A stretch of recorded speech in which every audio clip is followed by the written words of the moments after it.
Hello, everybody. Thank you all for coming. I want to apologize again for the safety inspection snafu we had today. And we really appreciate your patience in not fucking up the hotel. Security actually came by and said, hey, they didn't do anything for the last 2 hours. That was pretty cool. I said, the day's young. So just a couple of real quick warnings. Like I said earlier this morning, please do not hack the fire system. This is a hotel that would be very bad, because if there actually is a fire and people don't know about it, then people could die. That'd be very bad. So please, show some restraint. All right, let's get this thing started here. Okay. So, again, apologies for all the delays and everything. I think the only people actually making any money off this whole thing are the telephone companies trying to round up all the speakers. Okay, we are at least some of the Church of Wi-Fi. Basically, let's get this going here. Come on. Nope. Back up. Okay, if anybody has a good deal on a new laptop, I'd really like to hear it. This thing's crap. There we go. Okay. So the Church of Wi-Fi, just a quick background here. Oh, to my left, this is Thorn. Over here, we've got Hikari. Apparently you brought a cheering section. Okay. I'm Renderman. Okay. Church of Wi-Fi, basically we were founded by Blackwave, who is well known within the war driving community. Basically it was a joke site that started off and just kind of grew and became this whole thing. The idea was just a place that people could put their wireless projects so that they could collaborate, just get the information out there, because there's a lot of guys working on stuff in their basements that just never sees the light of day. And, you know, there's really cool stuff out there. Why not give people a platform to get it out there? Anybody can join, so if you've got some project in the back of your mind that you want to get some help on, or just collaborate with other people who are similar interests, just hop on there and see what people are posting. We just want ideas. Ideas are cool. Ideas are what this whole community runs on. This is our currency. This is what we trade and share. This is really cool. We got lots of good ideas out there. Let's use them. Yeah, man.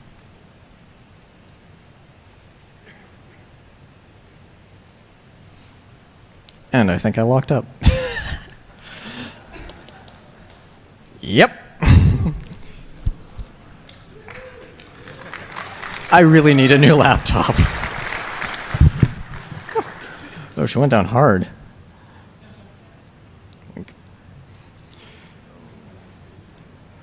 Yeah, that was bad.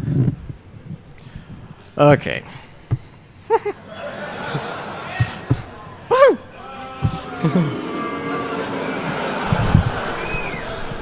Yes, but there's also Linux on there. You got to deal with the devil sometimes.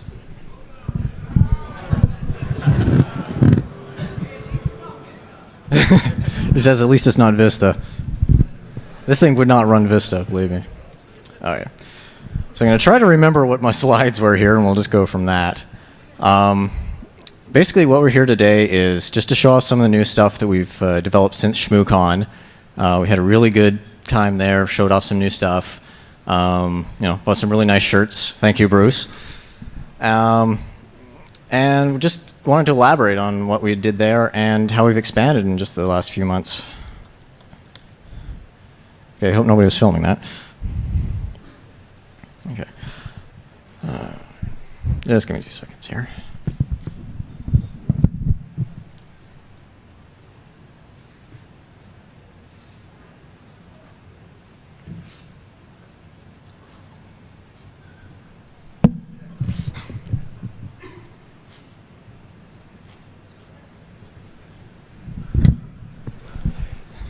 Yes, I suck. You can blame me later.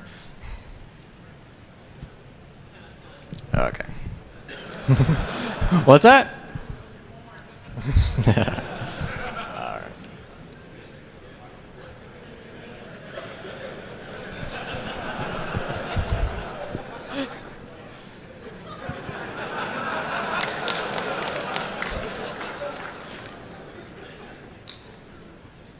Has anybody got a really big hammer?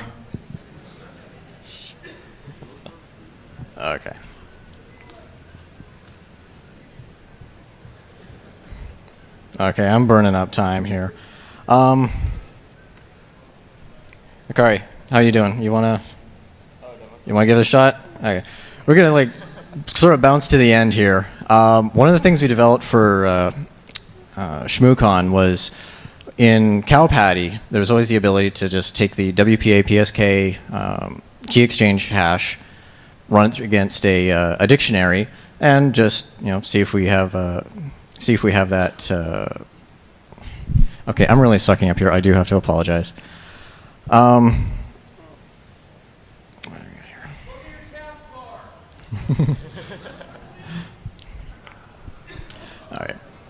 right. So basically, what we did was Cow Patty. Previously, you had to feed it the four-way handshake, feed it a dictionary, and the computer would sit there just cranking away at hashing out all those dictionary words. And if it eventually found the same hash as what you had captured, you'd know the key. Well, there's this whole time-space memory trade-off that a lot of groups are now using. It allows you to just do all this work once to get the information hashed out and into a table. And then every time you calculate from that SSID, you're good to go. Okay. All right.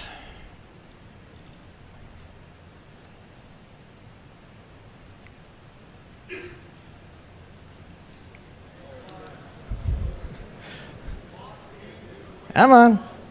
Come on. Yay!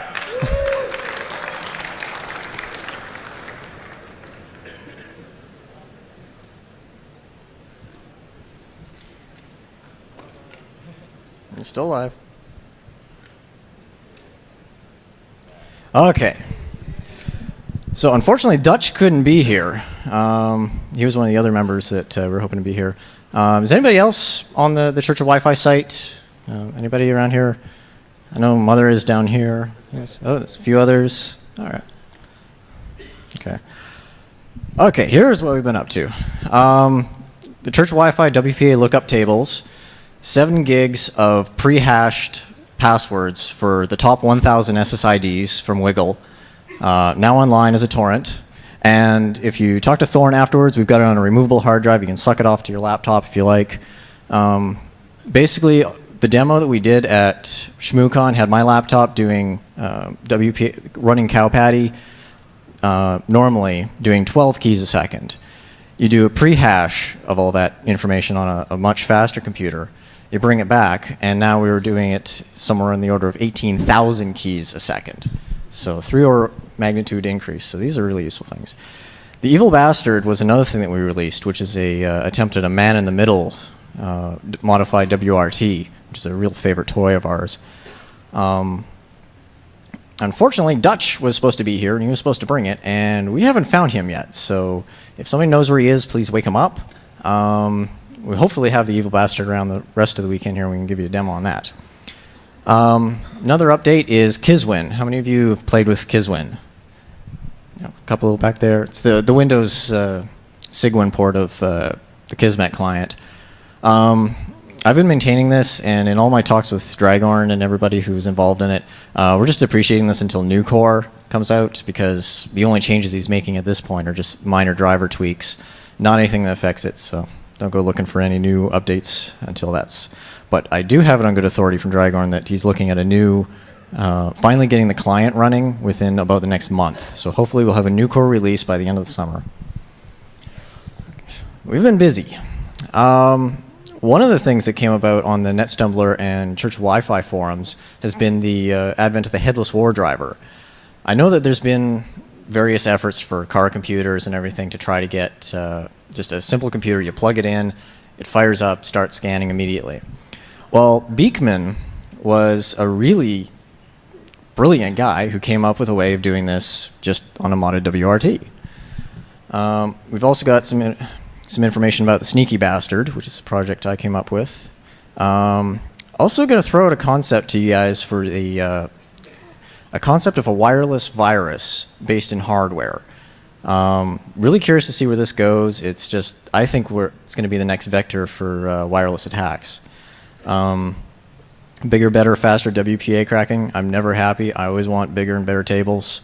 This guy can attest to it. He saved my butt a few times. WPA, it's a good target, but kind of went for WPA too. It's a little more fun. All right. I'm kind of rushing here, but headless war driving. Everybody's got their laptop sitting in the front seat when they're out war driving. They got their rigs. They got the antenna on the roof and everything. I want us to see something. I've always had this dream of something you could just give to your grandmother. Say, here, plug this into the 12-volt cigarette lighter. Away it goes. You know, give me the thing back, and all your information's on the card. What you need is GPS, storage, something to power it. It's surprising. I have not seen any before Beekman came around and started pioneering this project. There have been small embedded PCs and everything like this, but using a WRT, which is cheap, plentiful, you can get them anywhere. It just makes a nice, tight little package, and it fits beautifully on a dash. And a couple of guys, Beekman, King Ice Flash, Mother, Scrudge, they all stepped up. They all did their own variations on things. We've actually got a couple of them up here you can check out afterwards. Beekman has ported GPSD over to the MIPS processor on the WRT, so that was the major hard work. That's been done. That's going to be an iPackage available on his site if you just Google for it. I believe we're also going to have that on this church Wi-Fi site. I told him to upload that. I don't know if he has yet or not. All right. His first one, small GPS SD card, was an external GPS unit. Logs were saved to an SD card. He just basically pioneered everything. He's got rough iPackages, and he's also working on a backup power circuit so you don't lose connectivity or GPS lock when you're moving it between the vehicle and home and everything. There's a picture here. This is how it all started.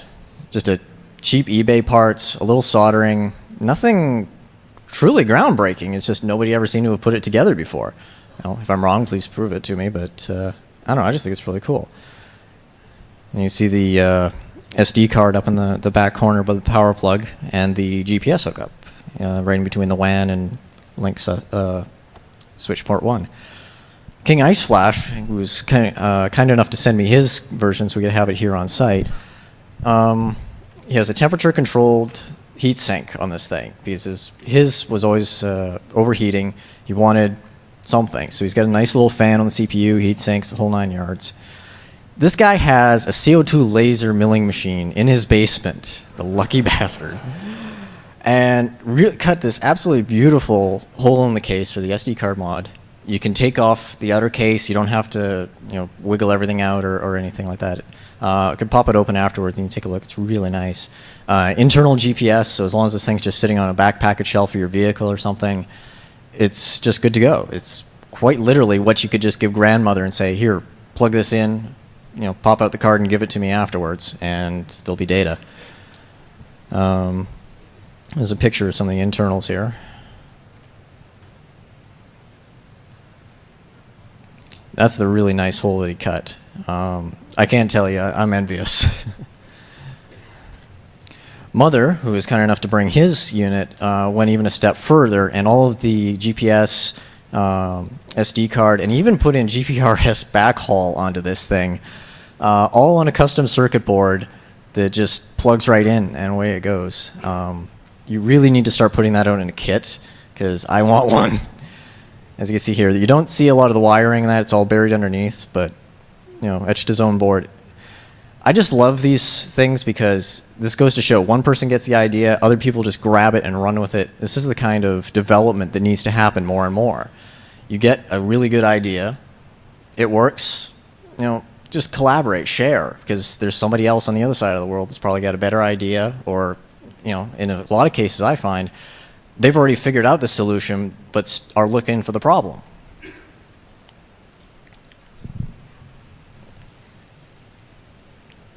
Oh, there we go. Oh, jeez. Shot right to the end.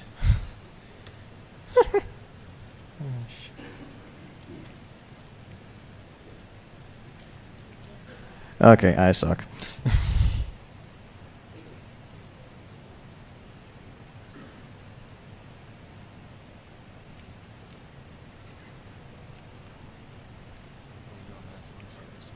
Yeah, okay. I'm just going to switch over to the other laptop here, and you can see some of the data that we've pulled off of the one of these headless units. I think you can plug in here.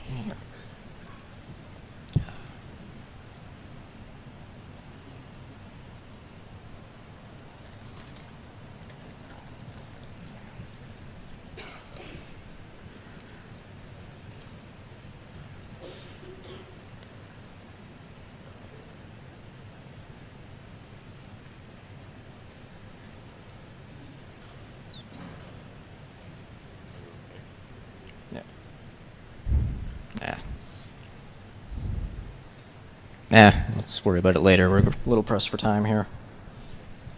There we go.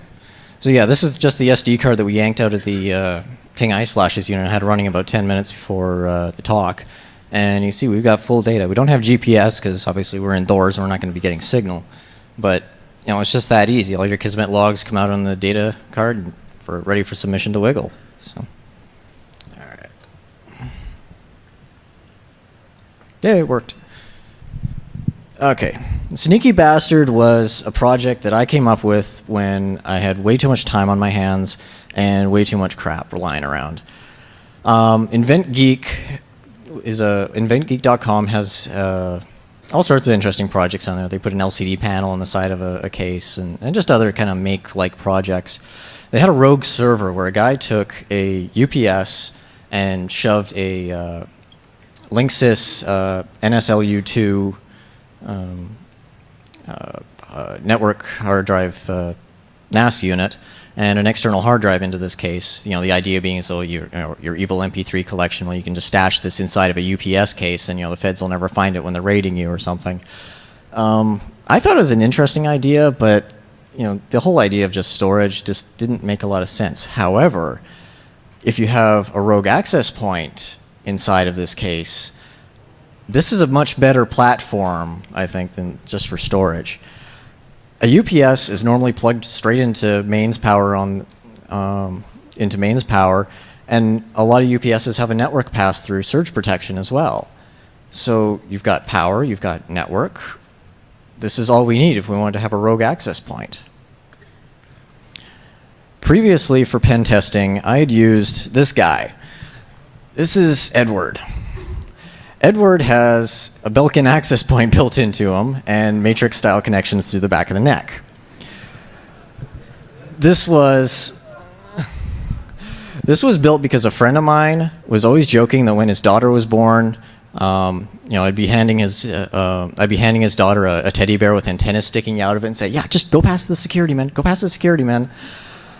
So just to shut him up, I actually built the thing. This is the little lady it was built for next to her, next to him. But you know, this sort of thing is kind of hard to get past on a professional pen test or anything. You're not, you know, a teddy bear kind of sticks out, but a UPS under your arm doesn't. So I had a flood in my basement a couple of years ago, and for some reason I kept the case off of an APC 350 UPS that got wet. Battery and circuitry was all fried. It was of no use, but I kept the thing for some reason. Gutted the interior, ripped out all the power circuitry, the battery case, the battery and everything. A little bit of soldering, jumpered around where the power control circuitry was. So now all of the power plugs on top still work. So you can plug this thing into the wall, plug in a lamp, everything works. Spliced in a power for the WRT's wall wart because I still wanted to be able to use the WRT for other things. Couple of patch cables run into the network surge suppression access, or the RJ45s on that, and you've got the perfect hidden access point. You know, a UPS sitting under somebody's desk, plugged into the network, plugged into the power, isn't going to raise a lot of alarm bells. You load something like the Evil Bastard firmware or something like Feruza WRT, and who knows what kind of mayhem could occur with this thing. I mean, the imagination is your only limit. A few pictures here. You know, from the outside, looks absolutely normal. You know, power button still works, everything. But on the inside, you've got, you can see on the right side, you've got the WRT spliced into a standard wall wart. You know, it all fits.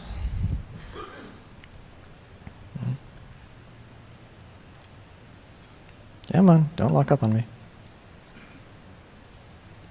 Okay, the picture's not that big.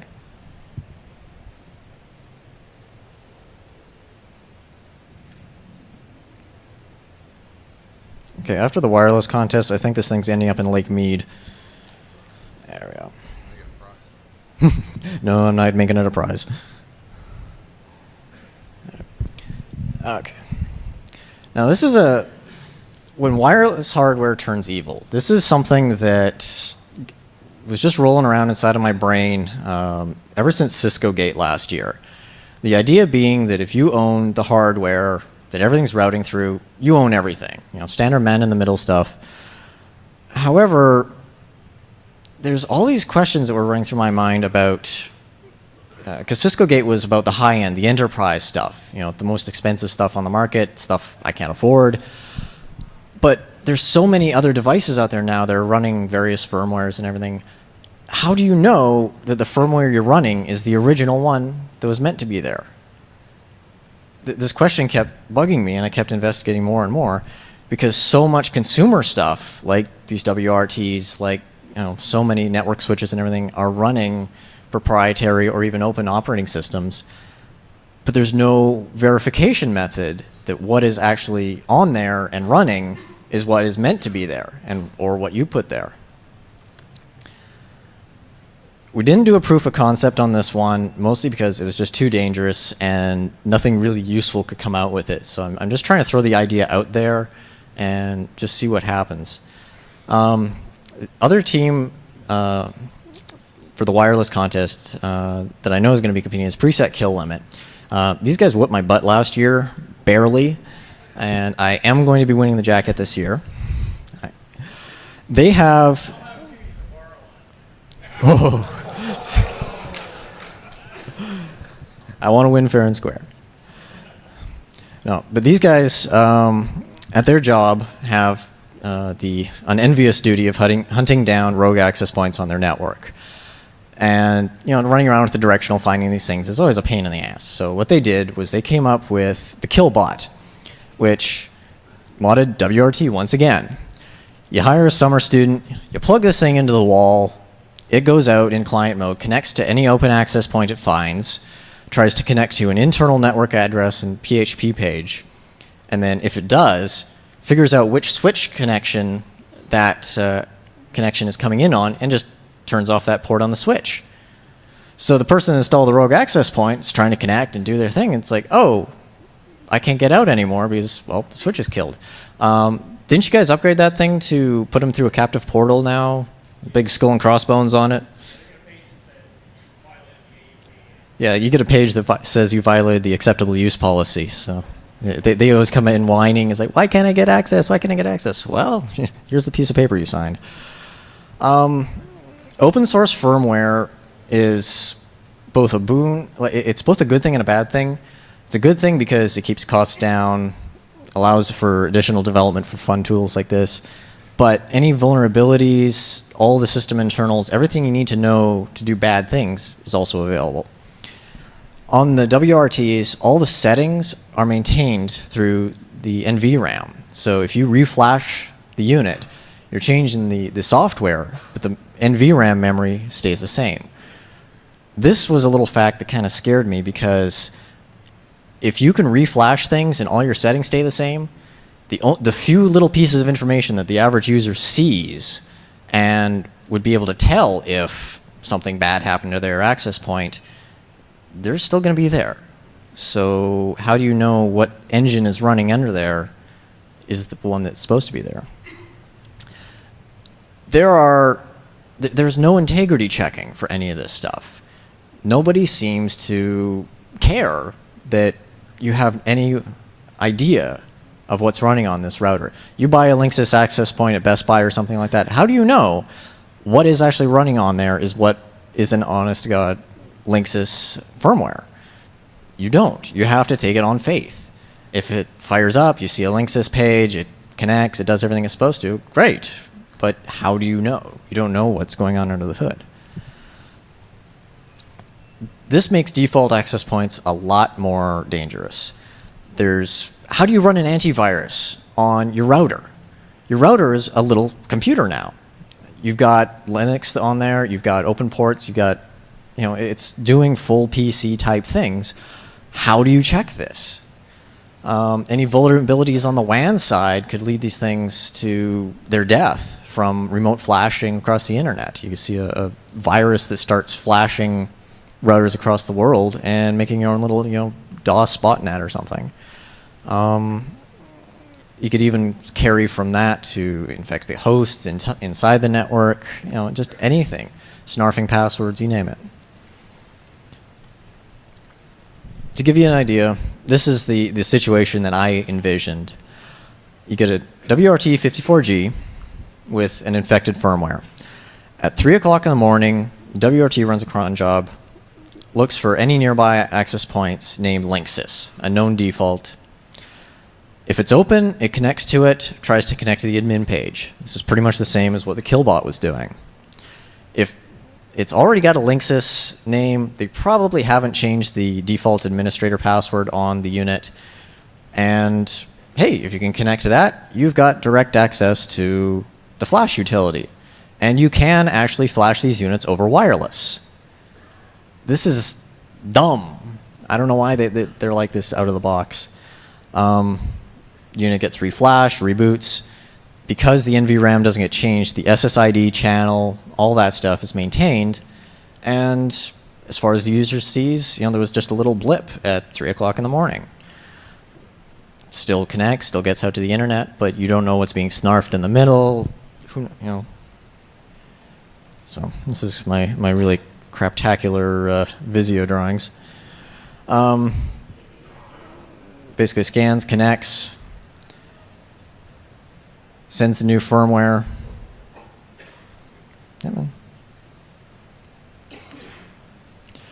And then once that host gets infected, does the same thing.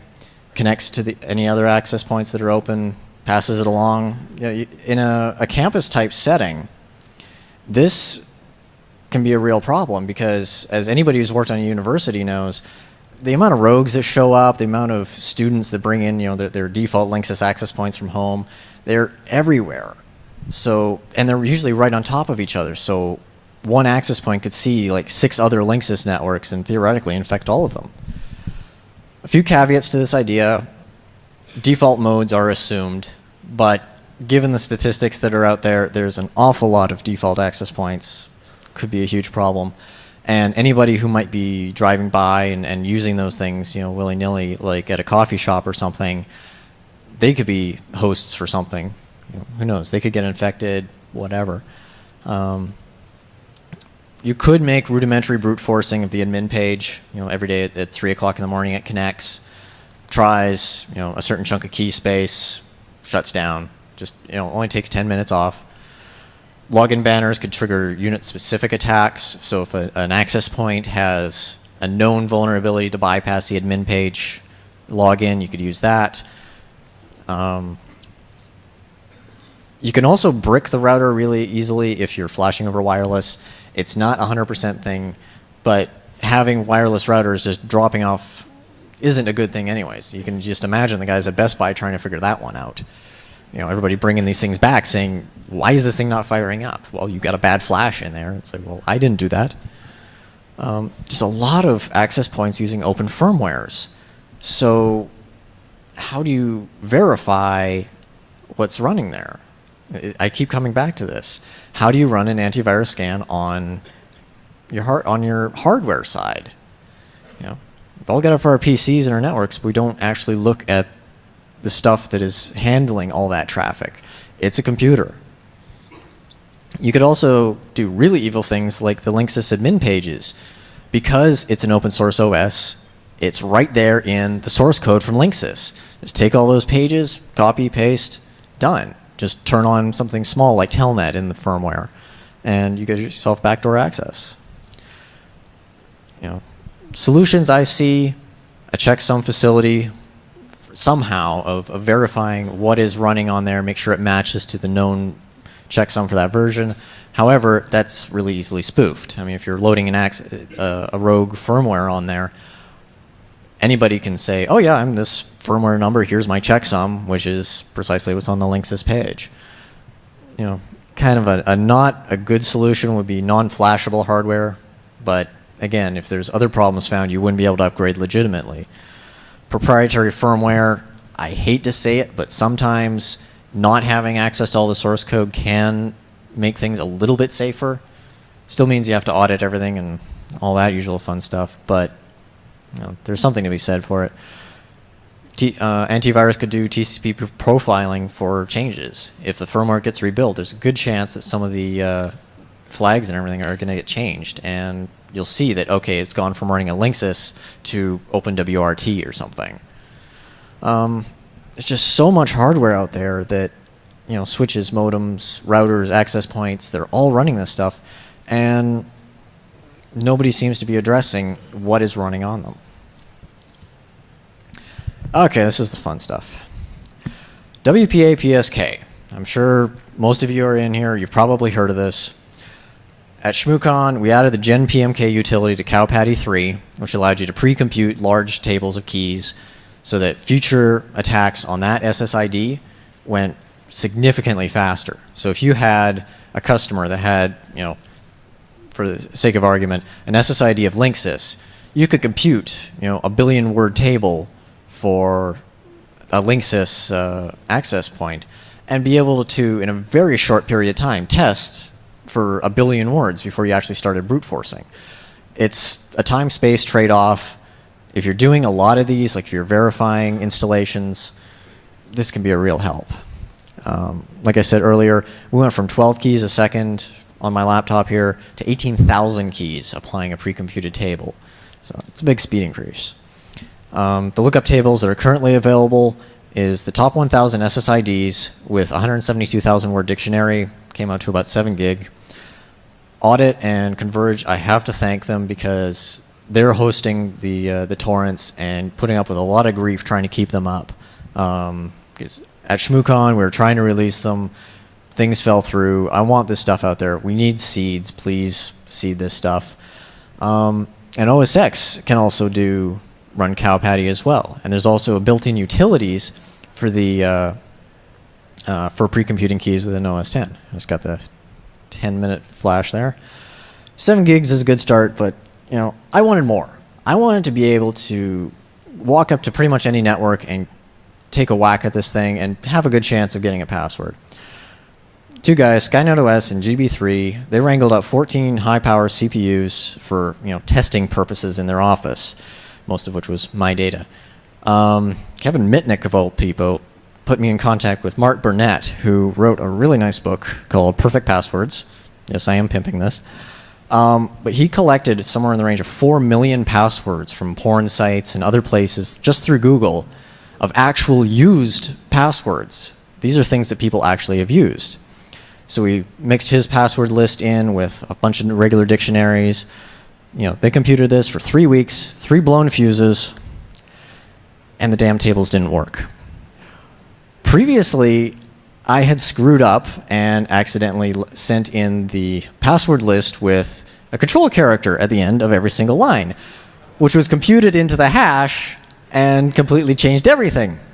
So I did it again. So if somebody wants to write a patch for this version that we're releasing that checks if it's Unix or DOS text file input and corrects this, I will be very thankful. Oh, you already put it in? Yeah, I got it. Thank you. Thank you. Learning from my mistakes. However, Hikari was kind enough to step up, and his research was already going on, and I got in touch with him and said, hey, you're doing research into FPGAs and WPA cracking. I think we need to work on this. So, you want to get in? You want to get in on this? Yeah. Okay. Should I just steal that one? Can we get? Oh, I think it's up. It's on. Oh, okay. Testing. Oh, cool. Okay, so yeah, I added in a bunch of FPGA support for CowPatty, and I don't know if you know what an FPGA is, but it's basically a chip that you can basically design a whole chip in software and then compile it and throw it onto this chip, and the chip will function basically like however what sort of chip you want it to function like. So you can basically code a processor like whatever sort of processor you want, upload it, and it'll behave just like that. And in my case, I coded it so it basically just does PBKDF2 and SHA-1 and stuff really fast. I just accelerated that portion. And so it's actually like the transistors are set so they actually compute all that stuff in the hardware. So it's a lot faster than on a PC. So anyway, the performance numbers I get on like a decent laptop, aka not Renderman's laptop, you can get about 70 keys per second. On one of my FPGA cards, that's actually wrong. I get about 450 per second, and I'll be demoing that in a minute. Okay, you've done optimization since we last talked. Oh, okay. Well, yeah, it's about 450 per second, and that's on a tiny little compact flash card. I've got 8 of them in this system. This will take up to 15. This is actually a bigger card. The compact flash cards are less than half the size of this, and they get about 450 per second. So anyway, let's see. Yeah, so that should actually be about 6,500 keys per second instead of 3,000 there. But yeah, I ran it through this system right here, and it only took about 48 hours, so it wasn't actually 3 days, it was 48 hours. And managed to do that in the time that it took him 3 weeks on 14 CPUs. So pretty big speed improvement. And yeah, basically generated 40 gigs worth of hash tables for the top 1,000 SSIDs, million word list. And oh, so we have a torrent online. Cool. So yes, helps you. Hopefully will. Oh, for the 40 gig one? Yeah, we'll hopefully have that up. Just need to talk to a few people before that. But if you do start downloading this thing, please seed as long as we can. We don't have a lot of money for bandwidth or anything like this. So the more seeding you can do for the torrents, the happier we'll be. Okay, so yeah, cool. You can start downloading these if you want. I don't think I brought a copy with me, but do you guys have a copy? No. No? Okay, so just download them. Yeah, so we released CalPatty 3.0, and we're releasing CalPatty 4.0 today, right? Yeah. Josh Wright, I think he took off yesterday, so he's not here, but he threw all that stuff together. And it turns out that WPA2 has the exact same authentication as WPA, and you're only attacking the authentication, so it's pretty much the exact same attack for both of them. So did he even have to modify anything to get it to work? I think you just had to add support for the parsers for the packets. That's about it. Oh, okay. So a couple lines of mods or whatever. It was surprisingly simple, and yet nobody else really had a valid attack vector against WPA2 until this. Yeah, so amazingly simple. I guess I'll switch over to a demo just so you can see CalPatty in action. Let's see if this works. There we go. Cool. What mouse?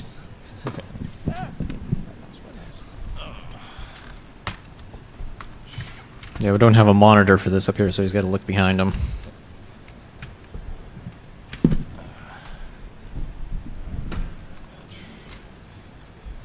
I don't know if you can read that. That's just a prompt thing. Oops. Here. So normally you can just run CalPatty, and those are the different options here. The typical usage is you just do like -f and then a dictionary file. So I've got this really tiny one here. Then you give it a pcap file. I think that's -r. There. And then you give it the SSID. And normally on your computer, it goes pretty slow. Right now, this is maybe doing like about 50 or 60 per second, possibly. And that's just running on the CPU here.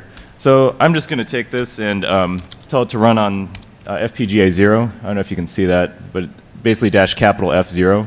And this is only running on one card, so it's doing about 450 per second right now, and it should go through and find it, hopefully. And that's just one card. Yeah, I'll demo all the cards if you want to see that. Yeah, so it just found the passphrase. 435 per second.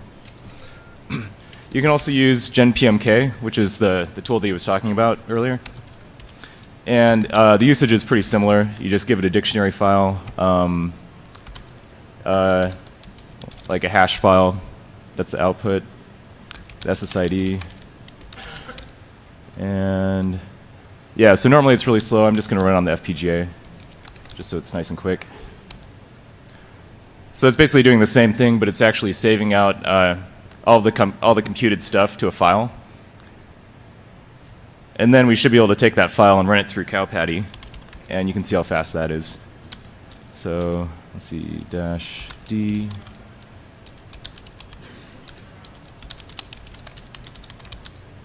And so this doesn't use the FPGA at all. You can run this on your computer as long as you download these hash files. And there we go. So it did it at about 70,000 per second, and it just found it just like that. And with these huge tables that we have, you know, it maybe only take you like less than a minute to scan through all of them and, you know, go through 1 million words. So it's pretty quick. So it sure as heck beats sitting there on site waiting for like 5 hours for, you know, to go through a really short dictionary. Yeah, you can crank through 1 million words in, you know, a minute, get ahead of the game. Yeah. So since I basically made it so you can just specify which FPGA you want to use, if you have like 8 FPGAs or 15 FPGAs or 1,000, I wanted to make it a lot easier for people to spawn all these sessions and do cracking really fast. So I just made a really tiny little Perl script that basically starts up screen and then creates a screen session for like every FPGA and starts up everything properly. So I'm just going to demo that real quick. So with this, all you do is give it a dictionary file. I'm actually going to put in the 1 million word one, just so you can kind of see it in action. And exact same PCAP file. There we go. So it found 8 cards in the system, and now it's starting up the screen session. So this is one of the instances here. And there's another one, another one. Oh, we are? Okay. So it should find it in, there we go. So it just found it out of the 1 million word list, and it was doing basically 450 per second times 8, whatever that is. We're getting told we're out of time here, so I'm just going to kind of zip to the end here. Okay. All right. But since WPA1 and WPA2 share the same key hash, basically all of these tables now work for WPA2 as well. So we got 47 gigs worth of words pre-computed for you. Start downloading them. Enjoy. And I think that's about it. We're getting the big crossbones here, so we got to get out of here. But thank you. And sorry for all the technical goofs.